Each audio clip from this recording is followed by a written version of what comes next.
Better Life Bags is a custom handbag company located in the middle of Detroit, Michigan, in a little city called Hamtramck. We exist to hire women from our community who have various barriers to employment.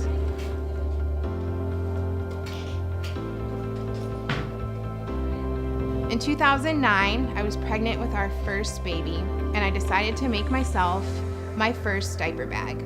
I went to Joann's, the fabric store, and I picked out matching fabrics that would match my son's room, and I came home and I put together for the very first time a bag with the sewing machine that I had gotten that year for my birthday. After finishing the bag, I posted pictures on Facebook of this cute little bag that I had finished, and people started commenting, "You should open an Etsy shop," or "Will you sell these to me?" So I did, and I named the company Better Life Bags because that year for Christmas, my brother had introduced me to the power of microloans, and I started giving 10% of every bag sale to someone in a third world country who was also trying to start a business of their own.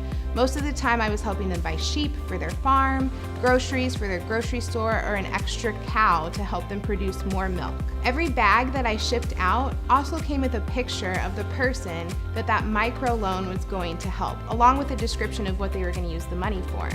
Not only was the customer receiving a really cool custom bag, but they were also getting the joy of being able to help someone in a third world country that they would probably never be able to meet. I wanted my business to be different and to make a real difference in people's lives, but it wasn't until we moved to Hamtramck in 2010 that I really discovered the true purpose for why I had started Better Life Bags. Hamtramck is Michigan's most diverse city. On my street alone, I have neighbors from Yemen, Bangladesh, Poland, Bosnia, and Albania. And most of them are first-generation immigrants who are here in America for a fresh, new life. Soon after we moved to Michigan, Better Life Bags caught the eye of a well-known blogger, and she pinned a black and white laptop bag to Pinterest, and all of her followers repinned as well. Orders just exploded, and I couldn't keep up on my own anymore during nap times and bedtimes. So I had to make a decision. I could shut everything down, or I could find a little factory overseas to outsource to. On a whim, and out of slight desperation, I chose a third way. I looked around at my community and at my neighbors and at my friends in town, and I realized that these people needed jobs right here in America. One friend in particular, her name was Nadia, and we had met the first week that I moved to Hamtramck, and we had very little in common. She was from Yemen and I was from America. She only spoke Arabic and I only spoke English. She was a Muslim and I was a follower of Jesus. But we had one thing in common. We both knew how to sew. So I asked her if she would be willing to help me keep up with demand for Better Life Bags, and she agreed. So I started going over to her house every week to drop off more fabric, to pick up the bags that she had completed, and just to spend some time with her and her family.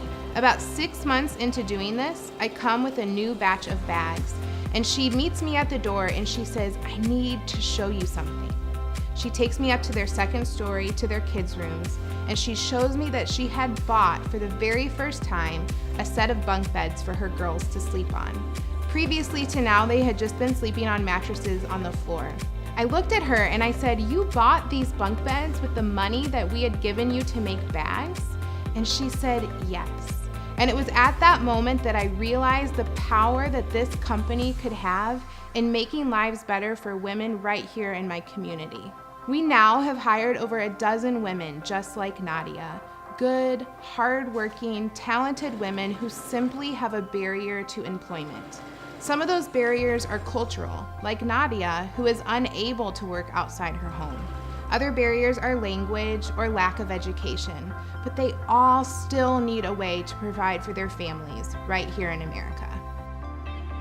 We pay them well, we treat them well, and they become our family. Every stitch of your bag is put together by somebody that we call friend. And we still send cards out with every bag purchase, except now our cards read, "Your bag was made by Roshanara, or Nadia, or Ruma, or Umi. Because of your purchase, she is able to have work, provide for her family, and feel honor. thank you. Our business is unique not only because of our mission, but also our custom design process. Our website is interactive, so you as the customer can choose your fabric choice, your leather color, your hardware finish, and a variety of other add-on options, making it the perfect bag just for you. Orders are printed off every single day, sometimes even twice a day, and we look over your order to make sure everything looks just right. We read every single comment that you leave, and you can often find us then quieting the workshop to read your comment out loud. You are very important to us, and we want you to feel as special as you are. Soon after your order is printed, it's transferred to the week's cutting sheets. Cassandra cuts and handles every piece of fabric and every piece of leather at this point. The bundles for the week are then double-checked for accuracy and put into storage bins. About 90% of the bag is made in the actual home of our seamstresses, and it's structured like this for a reason. It fits the needs of our women. After 1 week, your bag comes back from their home, and it gets straps and handles sewn onto each side. We trim every thread. We look over the bag for quality and accuracy of your order, and then we package them up with the card detailing who made your bag, and we ship it straight to your door. We like to say that we are custom with a cause. You're getting a high quality custom product that is so much more than that. We are doing business differently, not only from the way that you are involved in the design process, but all the way down to our core. Our reason for existing, to make lives